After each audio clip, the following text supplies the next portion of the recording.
Archangels are set of angels of high ranking, who have sworn to follow the throne of light, and who are born with the idea of exterminating chaos out of existence. They are forged like a weapon by the architects of heaven, in the chamber of creation, where the celestial beings are created. In ranking of angels, they stand on the highest pedestal, but in the hierarchical order of heavenly entities, they rank only seventh, which is the third lowest. In terms of combat-related aspects, they rank third in the order, but celestials beyond the ranks of angels don't need any type of weapon or combat abilities to exterminate a being. There is a reason why angels are ordered to guard mortal worlds, whereas the superior celestials stay in heaven to guard the heaven.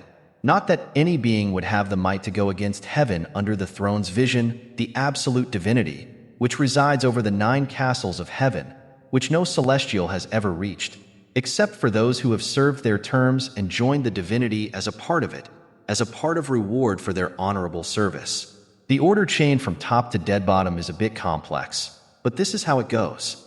From beyond the heaven, the throne commands, which can only be deciphered by a set of abstract beings called heralds, which serve as a link between the throne and the 9 monarchs, who are the highest authorities of the heaven, basically the kings of heaven. From the monarchs, the message of the divinity is handed over to the Holy Spirits, who descend down the endless seeming expanse of heaven to give the message to the horde of messenger angels, who then travel into various universes to part the message to the ideal person who will spread the word to rest of the world. That's how the chain of command works. And that's how the throne commands over heaven to conduct its divine plans. The archangels, although like every other being that resides in heaven, are immortal beings with no notable weaknesses, still have a period set for them, after which they would, based on their performances, either cease to exist or join the divinity. There is a period set for all the celestials up to the third order, which for the archangels is a period of 150 billion years of service in the mortal world, after which the archangels are called back to heaven, and their souls will return back to where they originally came from, to join and become the part of the divinity. This is same with all the celestials up to the third order, and it is something which every being in the heaven dreams of. So, one day even archangels will cease to exist, and hence the current supreme archangel, Archangel Droviel, was under no exception as well. Droviel's days were coming to an end. Hence, to fill in his space, a new archangel was needed to be created. So, the architects began their work, and within a span of a century which flew by within a second, the new archangel was forged, nearly identical to Droviel but a lot better in combat abilities and weaponaries.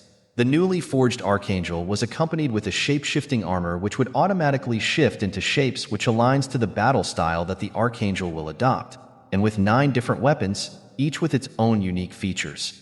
Once the archangel was created, the grand event was held, which all the celestials watched from their own realms, waiting for the light of approval from the empty skies beyond heaven to illuminate the newly formed being into being, providing soul to the flesh, and completing the process of creation of the newly formed, commanding archangel.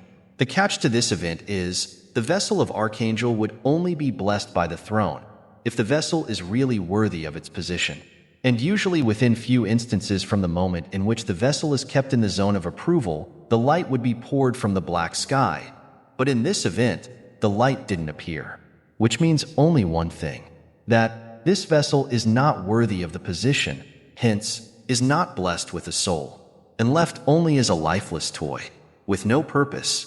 This is not the first time in which the black sky didn't light up. There have been many instances in which similar have happened, and in the instance of such an event happening, the vessel has to be thrown out of the heaven into the world of mortals, wherein the body of the being would serve as a home to the infinite amount of mortals, as archangels are usually of the size of large universes. Hence, as harsh being thrown out of heaven may sound, it is actually a cosmic funeral, just like how mortals do with their deceased ones. The heavens sink their fallen ones into the mortal abyss with the intention of providing to the mortal world. And so, due to this unfortunate case, the newly made vessel of what could have been a supreme archangel was tossed out of heaven into the mortal world. The architects who put their hearts into creation of the archangel before sinking the body into the mortal realm analyzed what the reason why this vessel could have been rejected by the throne one last time. And during their analysis, they figured out what he lacked. It was not strength-related, nor any combat-related factor which was the cause of its rejection. The reason for why this vessel was rejected was its conviction. An archangel without a firm conviction would never be able to lead and hence is not suited for the position that was going to be assigned to him. An imperfect angel is no angel. Hence, the unworthy conviction less imperfect vessel was thrown out of heaven, into the cold abyss below from the pits of heaven. The lifeless vessel was plummeting at ridiculous speeds. But as it was thrown into a place where no life existed, there was no worries about any kind of cosmic scale casualties associated with the swift fall. The fall was precisely calculated by the architects, and the operation was carried out by the two most experienced archangels. Consequently, after the vessel angel was expelled, no further vigilance was deemed necessary by the architects. And you know what happens when a powerhouse like this is left unsupervised? It's like asking for a disaster to happen.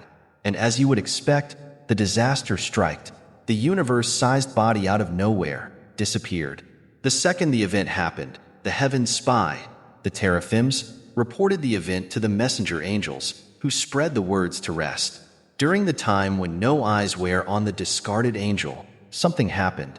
The teraphims closest to the event, trillions of light years away, saw a flash and reported that in an instant, the universe-sized remains vanished.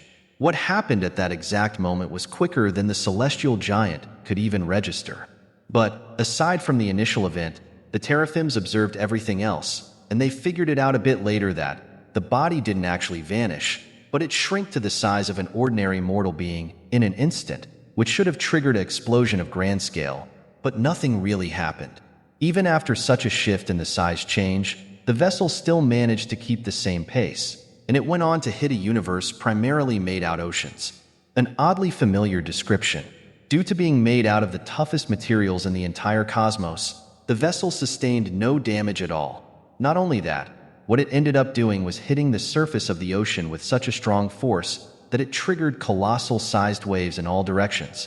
While the waves were being triggered by the fall, the vessel itself managed to pierce through from one side of the universe to the other side of the universe due to the ridiculous speed at which it was traveling at. The vessel nearly reached the surface on the other side, but up until then, the momentum that it held was finally over, and instead of going up, the vessel started to sink. The event was unfolded in front of the court of heaven, and all those responsible for the event were exterminated, which included 2 archangels and the entire division of architects behind the disposal of the failed angel. Not only were the calculation improper, but the unsupervised disposal of the angel triggered a mass-scale extinction in one of the universe. And for the current status, only knowledge about the body of the discarded angel is that it is sinking somewhere in middle of a universe-sized water body.